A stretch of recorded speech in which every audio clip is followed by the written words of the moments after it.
Gênesis capítulo de número 12, quem achou, diga amém. Perdão, é capítulo 11, nós vamos ler a partir dos versos 26 em diante, e aí sim, vamos entrar no verso 1 do capítulo 12. Gênesis 11, versos 26, entrando, rompendo aí até o primeiro versículo do capítulo 12. Diz assim o texto sagrado: Viveu Terá 70 anos, e gerou Abrão, a Naor e a Harã. E são estas as gerações de Terá. Terá gerou a Abrão, a Naor e a Harã. E Harã gerou a Ló. E morreu Harã, estando seu pai, Terá, ainda vivo na terra do seu nascimento, em Ur dos Caldeus. Abrão e Naor tomaram mulheres para si. O nome da mulher de Abrão era Sarai, o nome da mulher de Naor era Milca, filha de Harã, pai de Milca de Iscá. Sarai era estéril, não tinha filhos. Tomou Terá a Abraão, seu filho, e a Ló, filho de Harã, filho do seu filho, e a Sarai, sua nora, mulher do seu filho Abrão. E saiu com eles de Ur dos Caldeus para ir à terra de Canaã. Complete aí para mim, por favor. Para ir à terra de? Canaã. Para ir à terra de? Canaã. Mas quando chegaram em Harã, completa aí para mim, por favor, novamente. Quando chegaram em? Harã. Habitaram ali. E foram os dias de Terá, 205 anos, e morreu Terá em Harã. Responde para mim, gente, aonde morreu Terá? Ora, o Senhor disse a Abrão: sai da tua terra, da tua parentela e da casa de teu pai para a terra que eu te mostrarei. Diga amém por essa palavra. Amém. Feche os teus olhos, curve a sua cabeça. Coloque diante de Deus uma súplica pessoal aí agora. Peça ao Senhor que fale contigo. Peça ao Senhor que fale com você agora, de modo específico, direto, de modo que não reste mais nenhuma dúvida de que a voz de Deus hoje se manifestou pela sua palavra para responder questões suas. E até as questões que não aprouve a Deus ainda lhe trazer resposta, que Ele traga a paz que você precisa, para esperar o momento certo dEle falar. Peça isso agora. Você que está nos acompanhando agora pela internet, pelo canal da igreja, faça isso agora, onde quer que você esteja, dedique alguns segundos de olhos fechados, estabeleça uma conexão direta com o Senhor agora e peça ao Senhor que passe em revista o seu coração, a sua alma, a sua mente. Faça isso agora. Aproveite, ouça a minha voz, aproveite isso. Desfrute dessa oportunidade, não fique de olho aberto, não dê vazão agora à síndrome do pensamento acelerado, não deixe nada capturar o seu pensamento, estabeleça uma conexão agora mais estreita com o Senhor, mais de tudo que você já estabeleceu até agora, e comece a pedir: Senhor, fala comigo, Senhor, a tua serva é de carne e osso como eu, é barro, mas está ali pela tua instrumentabilidade, e a tua graça é abundante, então usa como canal, manifesta a tua palavra, faça isso, suplique isso agora. Pai, no nome de Jesus, eu também levanto a minha voz em oração agora, e peço ao Senhor que todo o restante dessa noite, desse culto tão glorioso, que estamos te oferecendo aqui, seja também um culto onde o Senhor venha nos responder pelo poder da tua palavra, que nenhum coração aqui saia duvidoso, que ninguém que está em casa fique confuso, mas pelo contrário, que pelo poder e autoridade da tua verdade que liberta, que transforma, que ninguém aqui saia cocheando em dois pensamentos, mas que decisões sejam tomadas, decisões assertivas, que o teu nome seja glorificado, o coração que estava inquieto possa alcançar paz, a pessoa que entrou aqui ou está em casa se sentindo pesado pela manifestação de encantamentos, de palavras palavras ao contrário, eu te peço, manifesta a tua palavra, porque a tua palavra sim tem poder para no nome de Jesus destruir toda a força do mal. Vai quebrando cadeias, nos dá um norte, uma direção, um rumo, aponta o caminho para o teu povo que esta semana ainda precisa tomar decisões e não quer, Senhor, tomar nenhuma decisão do coração, não quer tomar nenhuma decisão duvidando. Então toma a mente, toma o coração, passa em revista quem está em casa, quem está na folga do trabalho, quem está no intervalo da faculdade agora e está disponível para ouvir a tua voz. Cativa esse coração, trabalha na mente gerando entendimento. Espírito Santo, eu conto com a tua cooperação e com a tua ajuda nesta noite. Glorifica, glorifica, glorifica tão somente o teu nome, é o que nós te pedimos, é o que nós te agradecemos no poderoso nome de Jesus. Quem concorda, diga: oh, amém, aleluia, oh, aleluia, aleluia, glória a Deus, aleluia, oh, aleluia, aleluia, glória a Jesus. Ora macai de remai, delebre comando remaia. Aleluia, glória a Deus. Glória a Deus, glória a Deus. Eu vou contar de 1 a 3 e quando eu disser 3, você libere, por favor, em direção à pessoa que está ao seu lado, uma palavra profética que determina o rumo que Deus me confiou como verdade para essa noite, ok? Com a boquinha dentro da máscara, do jeito que você está. No 3, faça a sua voz reverberar a autoridade que há na palavra profética. Quando eu disser 3, você vai dizer para quem está ao seu lado: sua dor não te parará, ok? Sua dor não vai te parar. Assim está conjugado melhor. No 3, sua dor não vai te parar. É 1, é 2, é 3. Diga isso. Fala para o outro vizinho, vai. Não vai, você não ficará paralisado pelo que te aconteceu. Não vai. Oh, o Senhor está falando com gente que está em casa, no trabalho agora.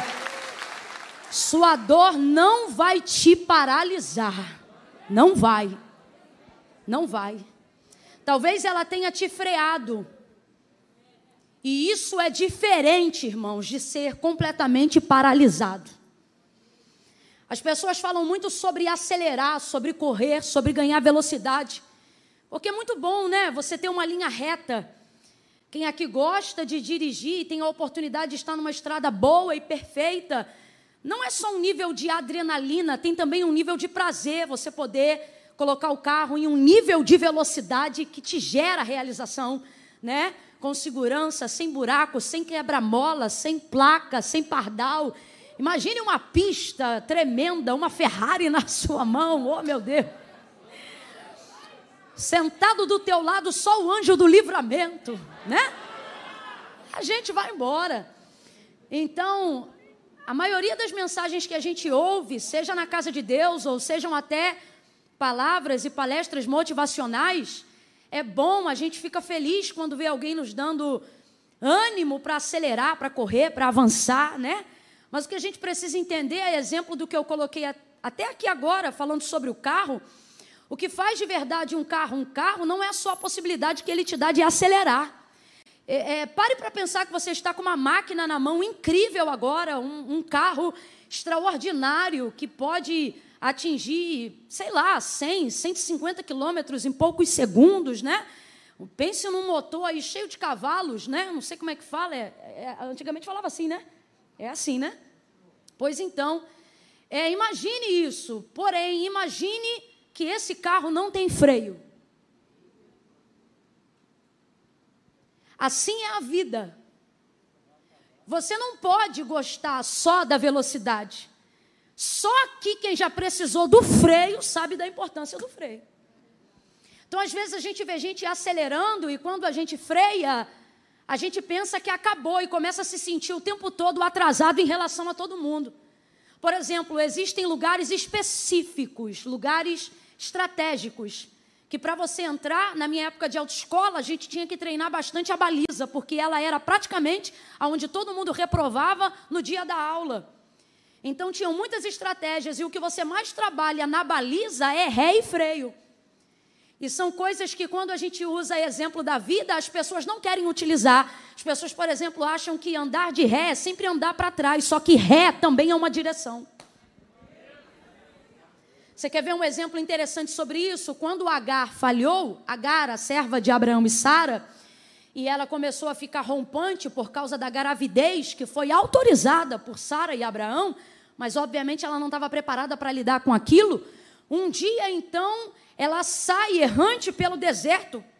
Isso significa sem destino, sem rumo, sem direção, carregando no seu ventre uma semente de Abraão, e por causa disso sendo supervisionada pelo olhar do próprio Deus, que envia um anjo e encontra com ela no deserto de Sur, aonde ele vai orientá-la que se ela quiser continuar seguindo com a vida dela, a direção que o anjo dá para ela é para voltar. Agora, olha que interessante.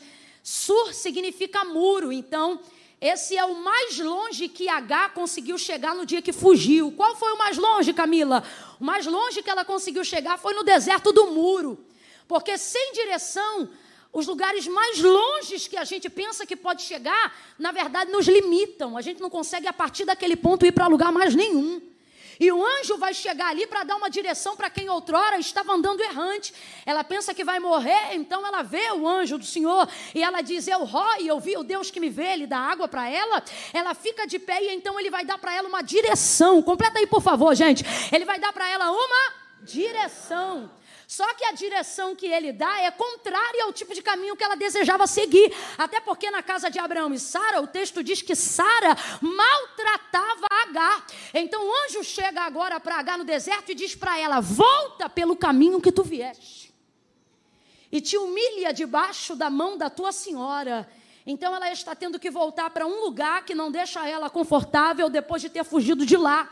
Parece tudo contrário, mas foi a direção que o céu deu para ela. Então, se Agar fica envolvida só no orgulho de querer seguir, se Agar fica envolvida só no ego de não querer mais se sentir atrasado em relação a ninguém, ela não ia passar no deserto do muro aqui, ia viver, dando com a cara no muro. É por isso que tem ministério que só dá com a cara no muro, palavra que só bate no muro, vida que só vive no muro. É gente que tem tudo para crescer, mas está limitado. E às vezes você não entende por quê. Sabe qual é às vezes o motivo? É porque aconteceu algo e a direção de Deus foi volta. Só que o que a gente tem que entender é que quando é Deus que diz volta, até voltar é como se andasse para frente. Até a direção da ré de Deus atende um caminho, um propósito e uma finalidade. Então veja, para a vida de Agar seguir, ela teve que voltar. É por isso que o carro, como exemplo aqui do que estamos falando, mesmo sendo utilizado para que possamos avançar em altas velocidades, ele se torna uma máquina de morte se não tiver freio. Se não tiver uma marcha que tenha força para fazer andar para trás. Meu pai era mecânico. Sabe qual é a marcha mais forte? Qual é a marcha mais forte? É a ré. Não é a primeira, é a ré. Tanto que eu vi já carro velho para poder conseguir subir o morro, ter que subir de ré, porque tem mais tração. E isso por quê? Porque voltar nunca é fácil. Voltar é muito difícil. E Camila, por que você está falando isso? Porque é impossível que você tenha uma vida que só ande em alta velocidade. O problema é que por mais prazer que a gente tenha em querer seguir e jamais se sentir atrasado em relação a ninguém, de vez em quando acontecerão subidas íngremes que vão te fazer voltar. De vez em quando haverão situações difíceis que te obrigarão a apertar o freio e ver gente passar e você ficar. E normalmente as coisas que nos obrigam a fazer isso, e agora eu não estou falando mais do carro, eu estou falando da minha vida, eu estou falando da sua vida. Normalmente, as coisas que são fortes o suficiente para nos machucar ao ponto de termos que usar o freio ou a marcha ré, sempre são coisas que nos ferem, coisas que estão doendo, coisas que não significam um braço quebrado, mas uma alma confusa. Coisas que nem sempre têm a ver com o dinheiro que eu não tenho no bolso, mas com a direção que eu não tenho para usar o pouco que eu tenho. Quando eu não sei para onde eu vou, eu paro. Quando está doendo muito e eu não sei o que fazer, eu paro.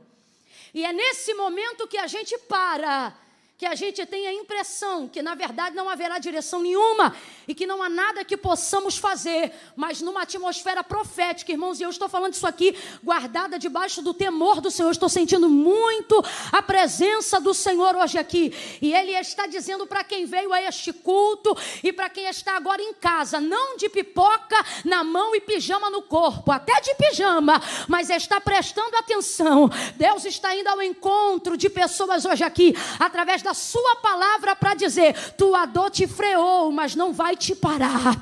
Você não ficará paralisado a vida toda nesse trauma. Você não ficará paralisado a vida toda nessa dor. Eu vou repetir porque algumas pessoas ainda não entenderam que aquilo que está manando do altar é palavra de autoridade profética, respaldada pela palavra de Deus. Você não ficará paralisado na área da sua dor. Você não vai habitar a vida toda na memória da sua dor.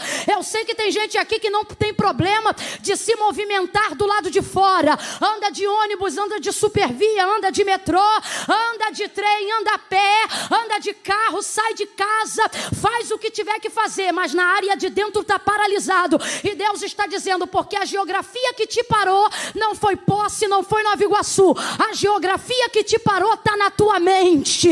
E o Senhor está dizendo: eu vou te mostrar na tua mente, eu vou te provar nas tuas emoções que você não vai ficar paralisado na área que te feriu. Você vai andar. Você vai andar.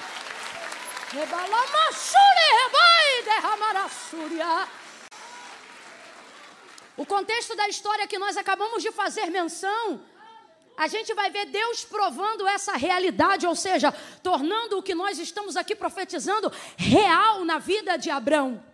Você desculpa se ao longo da mensagem eu falar o tempo todo Abraão, mas é porque você sabe, desde que Deus trocou o nome dele, essa se tornou a popularidade do seu nome.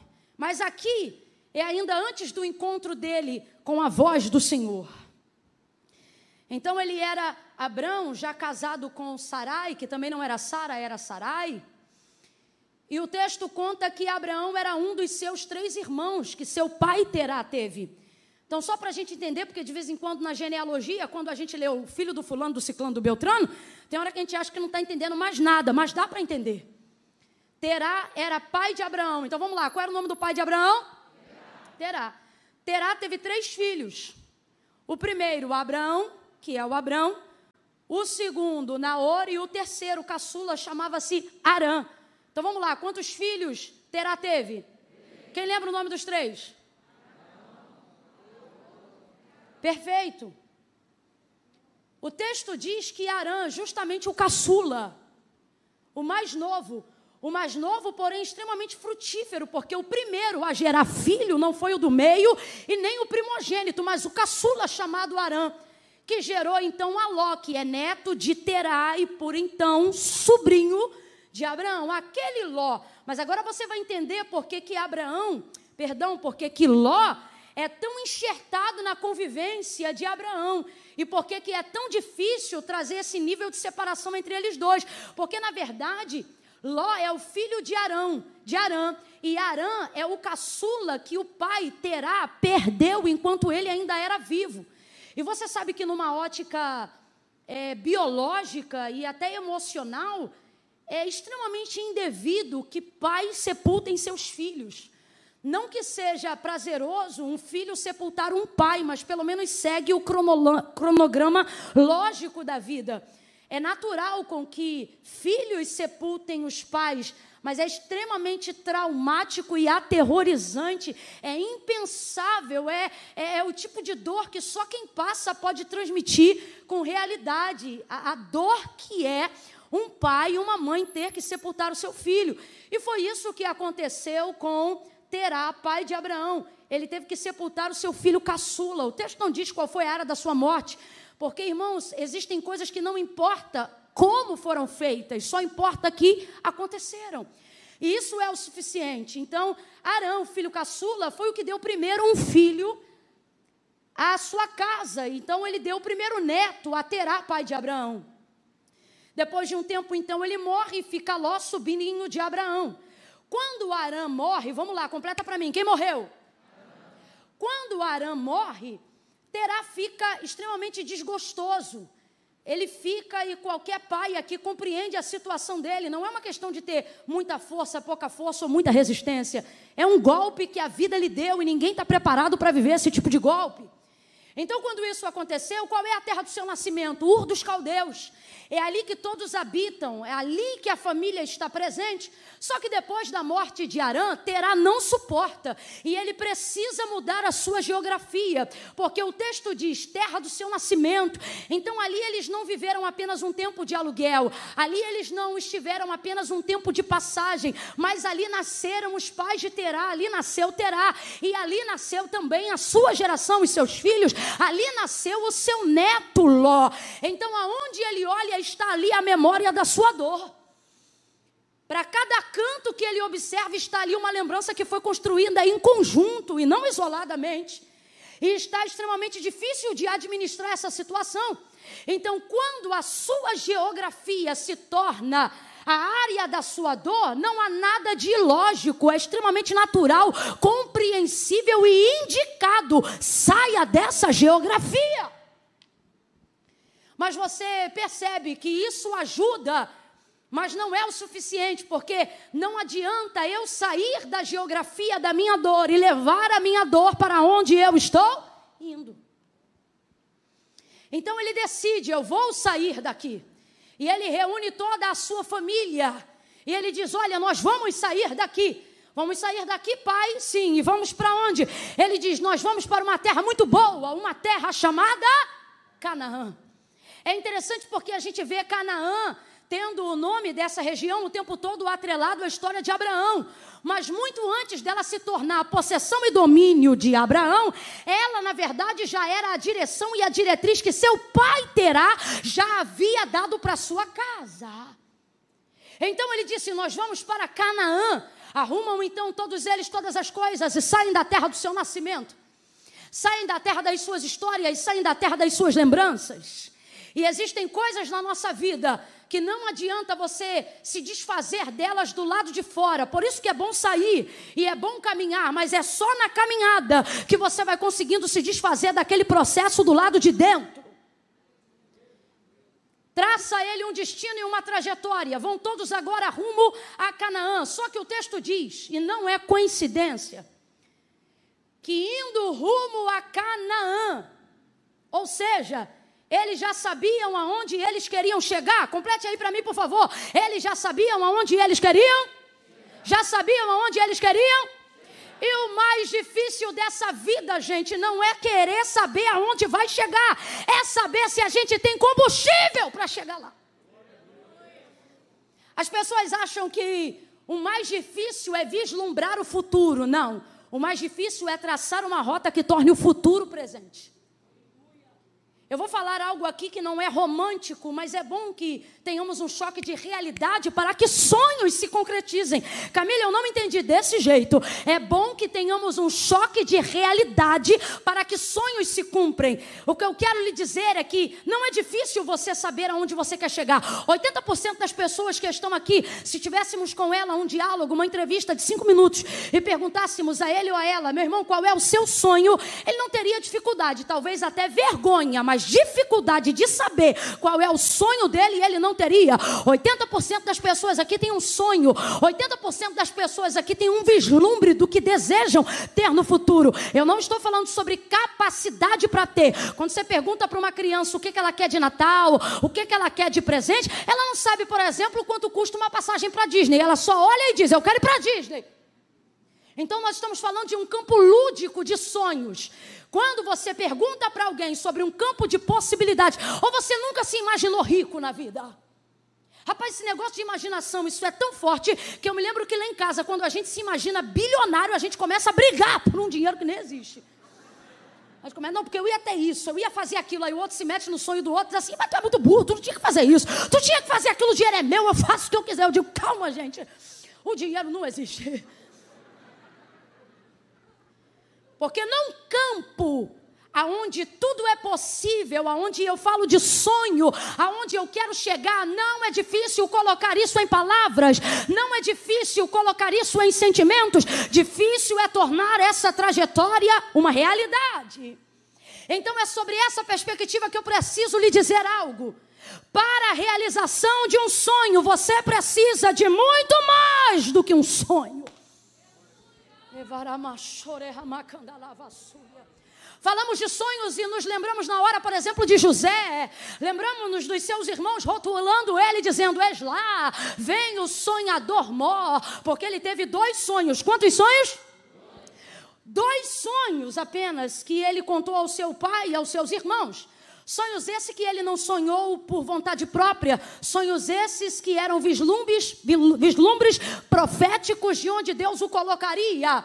Agora veja, olhe todo o restante da vida de José, de Gênesis a 37 até Gênesis 45, depois que ele já está satisfeito e é governador sobre toda a terra do Egito, e você vai perceber que o que colocou José como governador, como superintendente de toda a terra do Egito, a nação mais globalizada e poderosa da época, não foi o sonho que ele apresentou no capítulo 37, mas foi toda a trajetória, desde que a caravana dos midianitas passou e comprou ele até a sua prisão e a sua chegada no governo.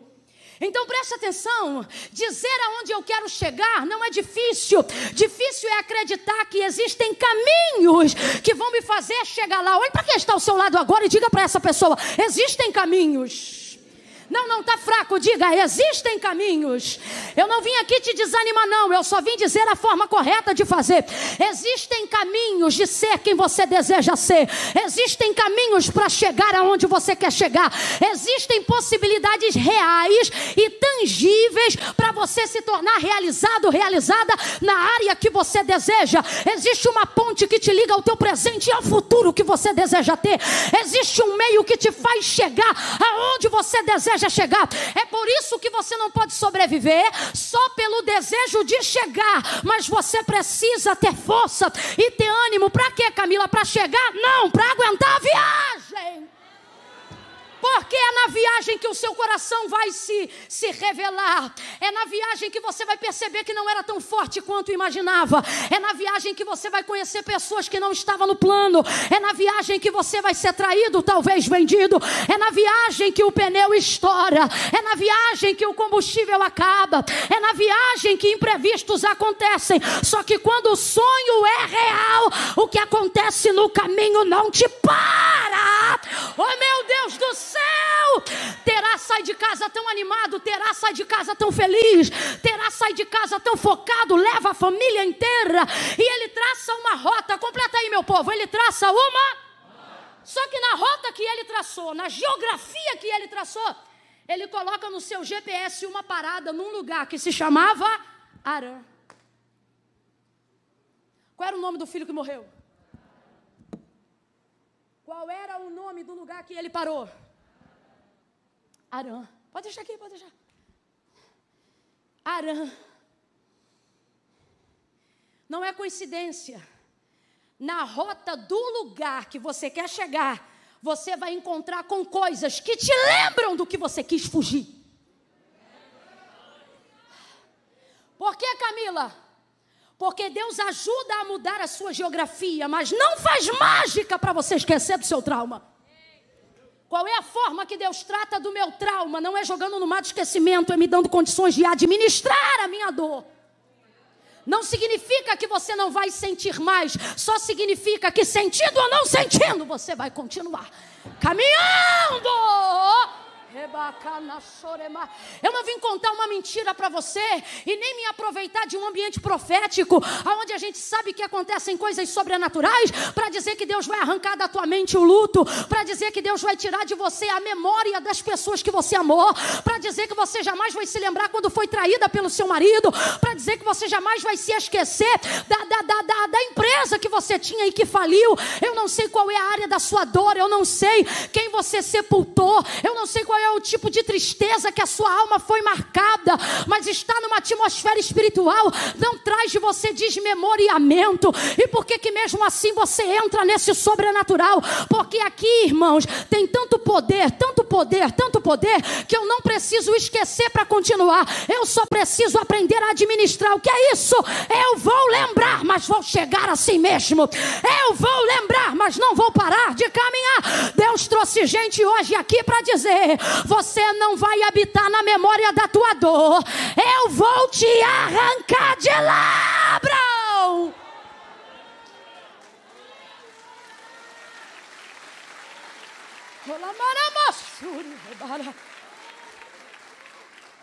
Eu quero que você seja profeta de Deus na vida de alguém e diga para essa pessoa: Deus vai te tirar. Tá fraco? Diga: Deus vai arrancar. Diga: Deus vai arrancar você da geografia da sua dor. Deus não vai te deixar se aposentar no lugar que te faz mal. Deus não vai deixar você terminar os teus dias no lugar que te faz sofrer.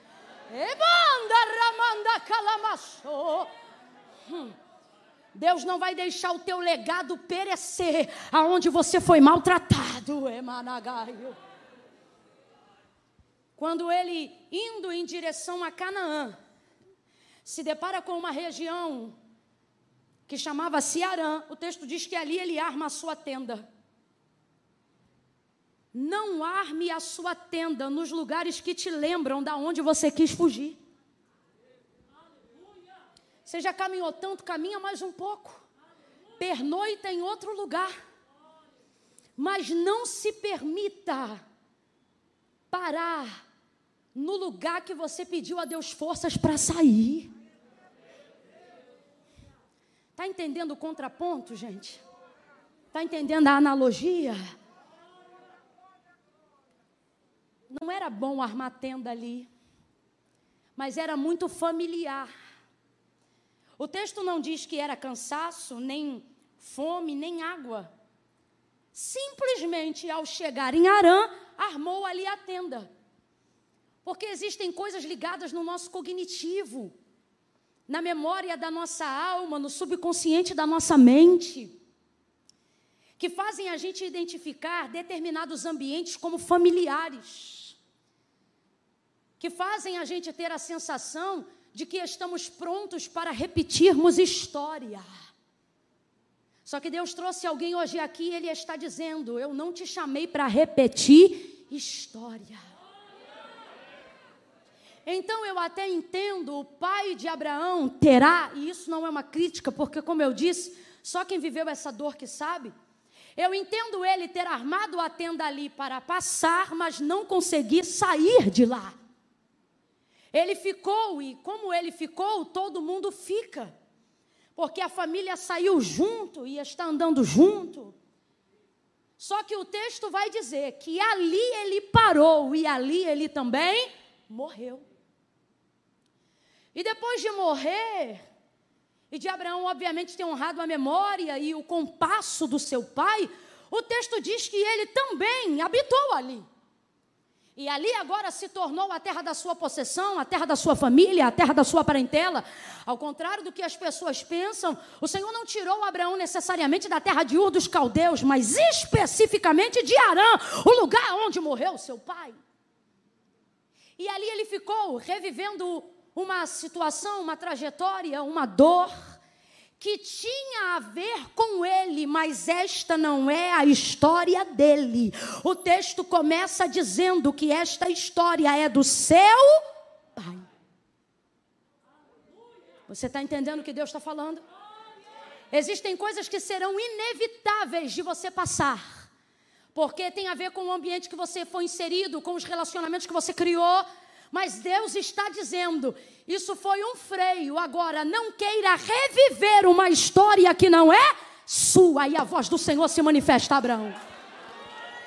E aí entra onde nós entramos aqui, em Gênesis capítulo 12. Eu acho tão maravilhoso que até na construção dessa genealogia, quando Moisés estava escrevendo, ele deixa a história de Terá no capítulo 11 e começa a história de Abraão no capítulo 12. Eu não sei se você está entendendo, mas Deus te trouxe aqui para te dizer, eu vou inaugurar um capítulo novo na tua história. Oh meu Deus do céu, olha para quem está do teu lado com carinho e diga, Deus vai virar a página. Deus, isso aqui é profético, gente. Olha para quem está do teu lado e diga, você não ficará, vamos embora, prega isso, diga, você não ficará no capítulo que seus pais ficaram. Deus está dizendo, você vai honrar a memória deles avançando, você vai honrar a família avançando, você vai chegar aonde eles queriam ter chegado, você vai romper além de onde eles foram. Se você é pai e mãe, levanta a mão. Se você quer ser, bota a mão no teu ventre, minha filha. Deus está dizendo, seus filhos vão chegar onde você nunca imaginou chegar. Eles vão romper lugares absurdos.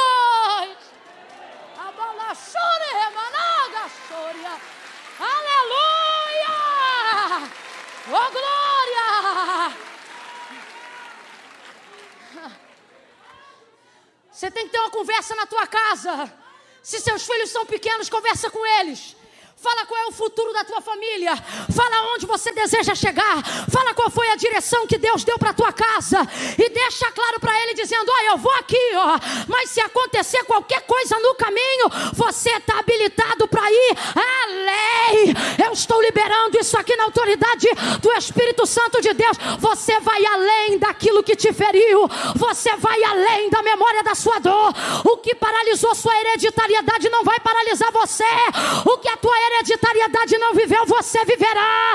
Aquilo que eles não realizaram, você realizará. Você será a obra perfeita e completada daquilo que Deus iniciou com o sobrenome da tua família. Recebe isso no teu sangue, recebe isso na tua mente, recebe isso no teu ventre, recebe isso na tua semente.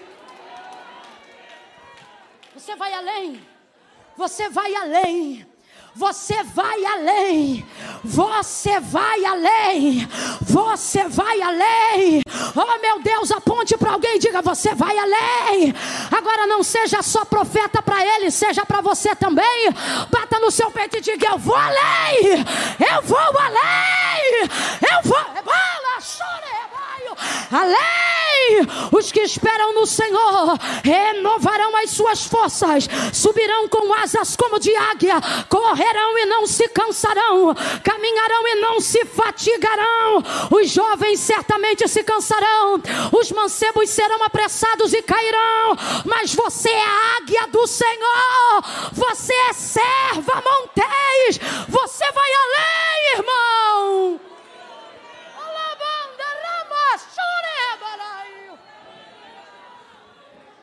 Por que a palavra do Senhor diz que os filhos são flechas na aljava dos valentes?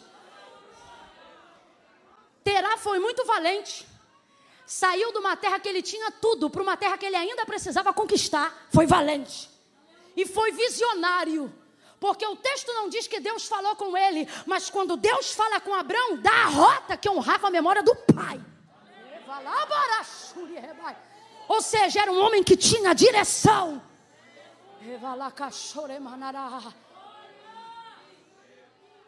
Às vezes teu pai não fez faculdade. Às vezes ele nem era tão crente assim como você. Mas às vezes você vem de alguém que mesmo com as suas dificuldades, às vezes até com seu analfabetismo, tinha direção. Eu fico olhando para minha avó, 5 filhos, era uma pobreza extrema. Todos os filhos são melhores do que ela, e nessa época nem crente a gente era. Mas pensa numa casa que tinha direção. Ainda não tinha Bíblia, mas tinha lei, tinha caráter. Tinha justiça, tinha hora para entrar, tinha hora para sair. E isso já foi consequência suficiente para que eles fossem um pouco mais além. Agora imagine o que vai acontecer sobre a vida de uma geração que está debaixo de uma palavra. Agora preste atenção, por que eu estou afirmando? Eu não vim aqui te inspirar, irmão. Eu estou afirmando de acordo com o que a Bíblia e o que a palavra de Deus aponta. Preste atenção. Terá até tinha uma direção, isso é maravilhoso, mas só Abraão está debaixo de uma palavra. E você diz, se eu não sou tão capaz quanto outros foram antes de mim, como é que eu vou chegar aonde nem eles chegaram? E assim te diz o Senhor, eles tinham a visão, mas você tem a... Deus está dizendo, a minha palavra vai manifestar a ponte que você precisa para atravessar, o caminho que você precisa para trilhar. Deus está dizendo, tem muita gente que sabe aonde vai chegar, mas não vai suportar o caminho até chegar lá. E o que vai te fazer suportar o caminho até chegar lá? A mesma coisa que o Senhor deu a Abraão. O que a Bíblia diz sobre Abraão? Que Abraão, enquanto não alcançava a promessa, ele era fortalecido, dando glória a Deus, e ele glorificava a Deus pelo quê? Pela palavra da promessa. Deus está dizendo, é assim que aqueles que estão debaixo de uma palavra chegam aonde eles têm que chegar. Enquanto alguém só tem o lugar, você tem o combustível para chegar lá. Deus está dizendo, você vai caminhar para lá dizendo, glória a Deus, glória a Deus, glória a Deus. E quando alguém disser, rapaz, você não está perdido não estou perdido não. Mas por que teu Waze está desligado? Porque a bússola que está traçando a rota da minha chegada não está no Waze, não está no Google Maps. Eu estou debaixo de uma palavra e vou alcançar a terra da promessa, glorificando ao Deus que me liberou a palavra. Abraão vai sair agora de Harã. Vai sair da terra que então se tornou a da sua parentela. Ih, Jesus, o que houve? Vai sair de lá e vai para a terra que o Senhor vai mostrar. Agora responde para mim. Abraão sabia qual era a terra? Não, porque o Senhor diz assim, vai que eu vou te mostrar uma terra. Então quando a voz de Deus se manifesta a Abraão, o Senhor diz assim, ora, o Senhor disse a Abraão, sai, diga comigo, sai.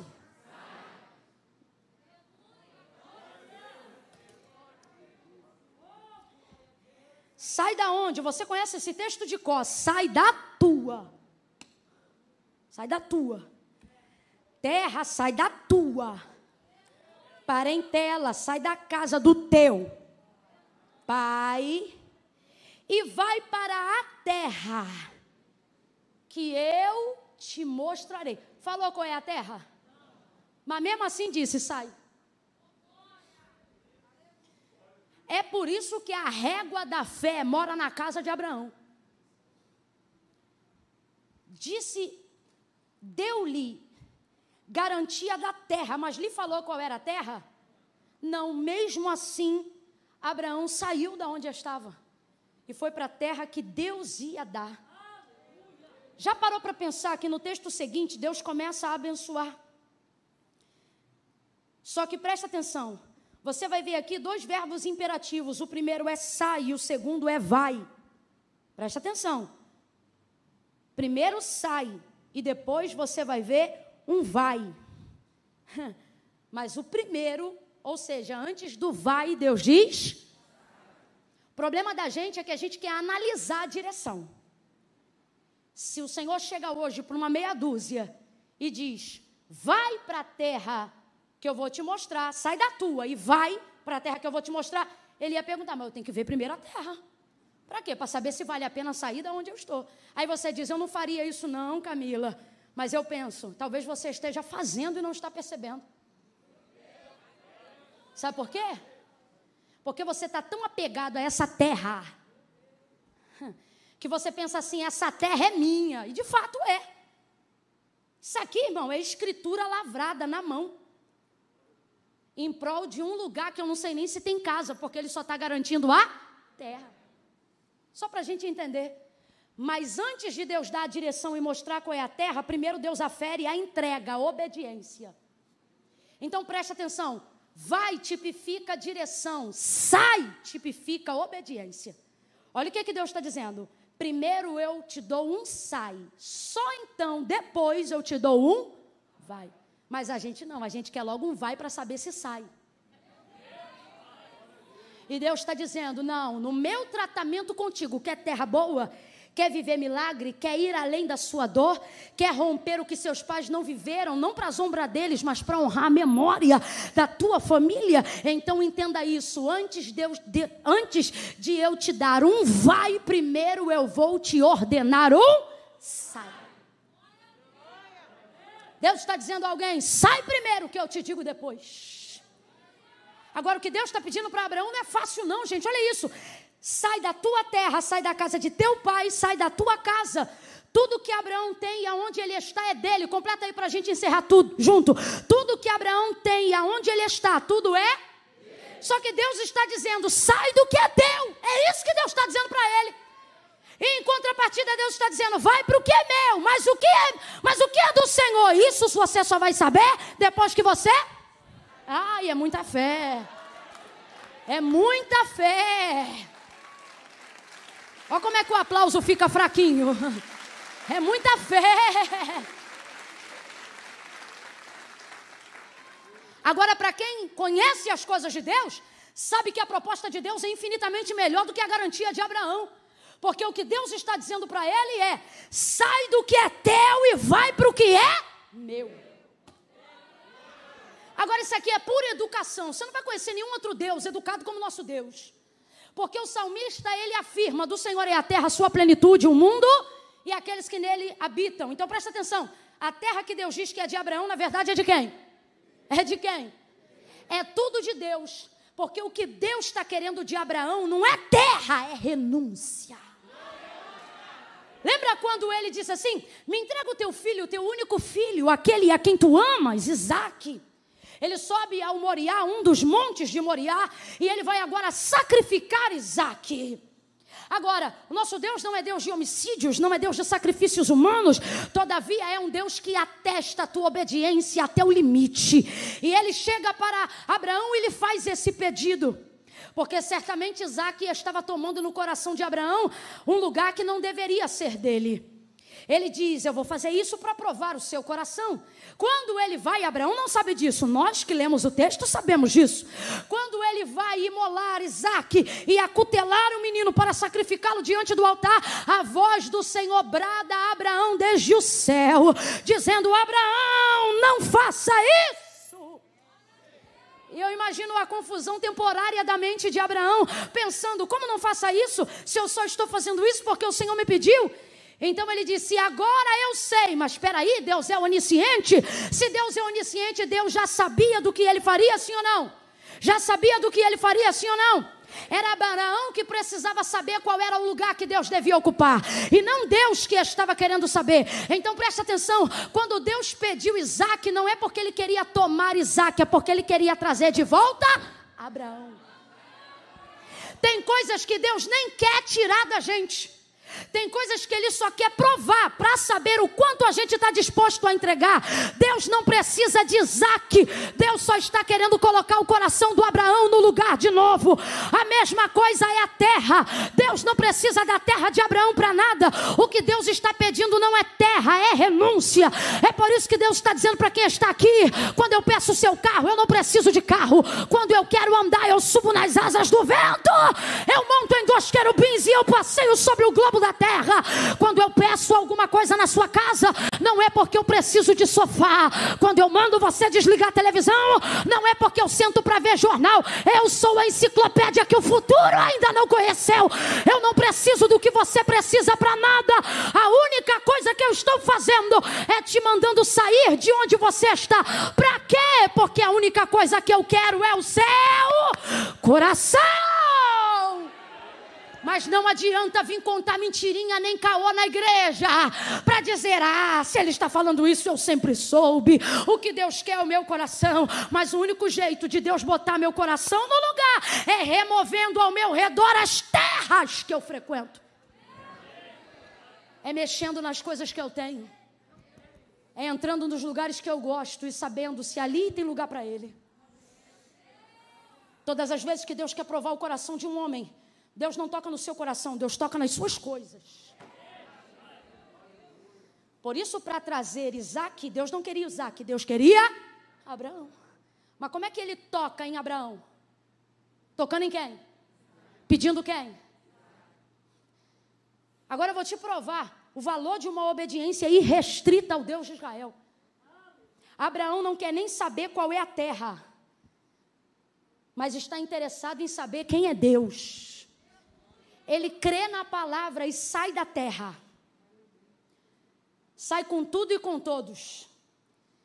E a primeira terra que Deus lhe permite chegar, que se tornou a terra da sua hereditariedade, o lugar que ia jorrar leite, maná, leite e mel, para milhões e milhões de hebreus, ou seja, filhos de Abraão, na semente de Isaac, era Canaã. E esta foi a primeira terra que, quando saiu de Harã, Abraão chegou. Partiu, pois, Abraão como o Senhor lhe tinha dito. Foi com ele Ló. Tinha Abraão 75 anos quando saiu de Harã.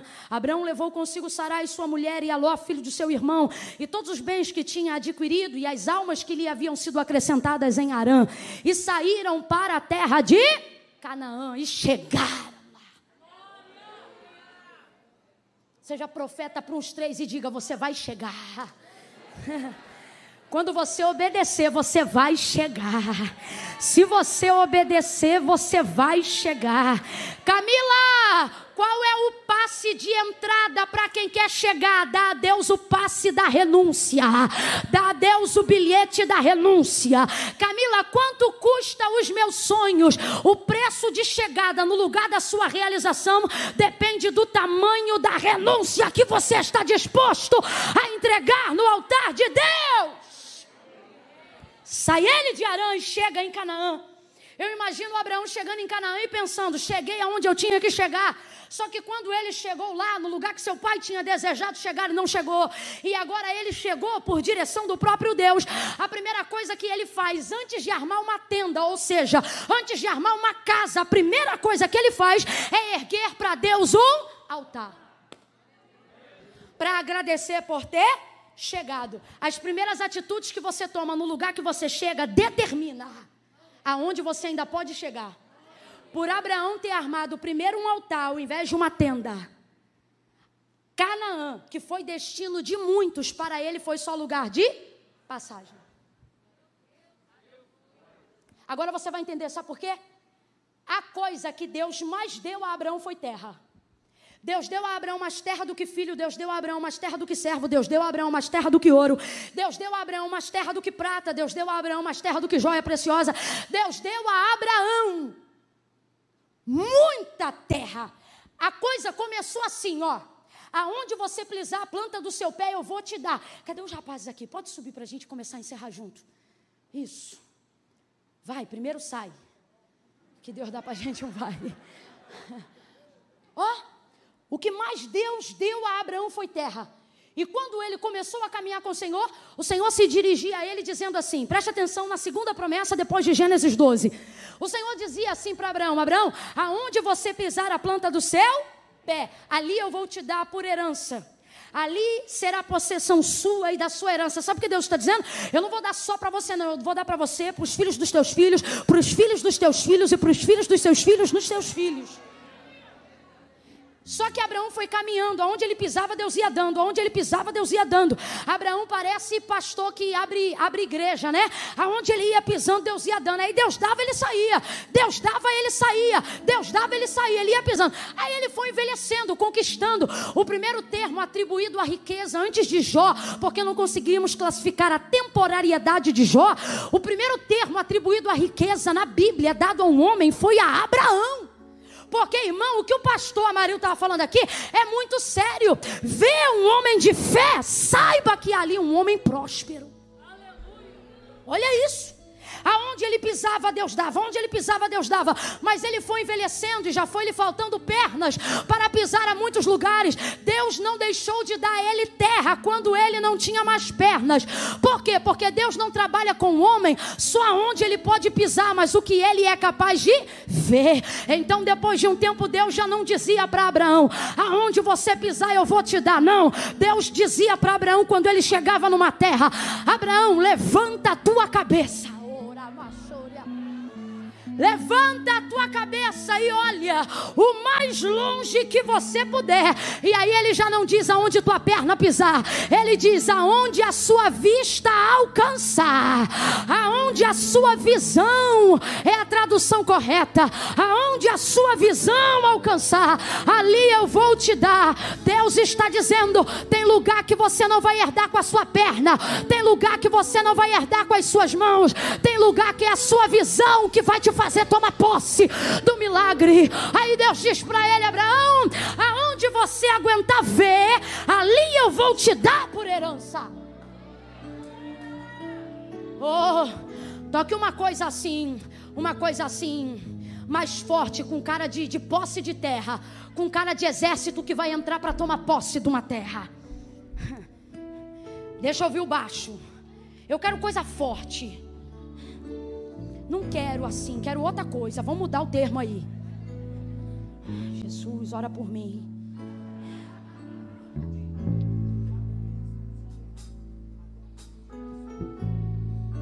Eu estou te esperando.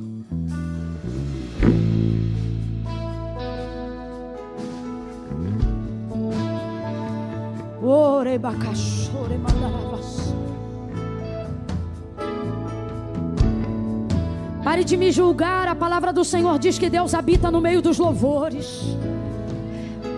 Tem uma direção que Deus vai te dar enquanto você adora, enquanto você glorifica. Oh, Deus me manda dizer: você vai além. Deus me manda dizer: eu não vou te deixar. Você não vai morrer no lugar da sua dor. Oh, suas últimas lembranças não será do que você perdeu. Quem recebe isso, levante a mão. As últimas lembranças da sua vida será do que Deus te fez conquistar, será do que você alcançou. Recebe isso na tua mente. Você não vai ficar paralisado no lugar da tua dor. Suas últimas lembranças não serão do que você perdeu, mas será do que Deus te fez conquistar enquanto você caminhava. Caminha debaixo dessa palavra. Quem quer tomar posse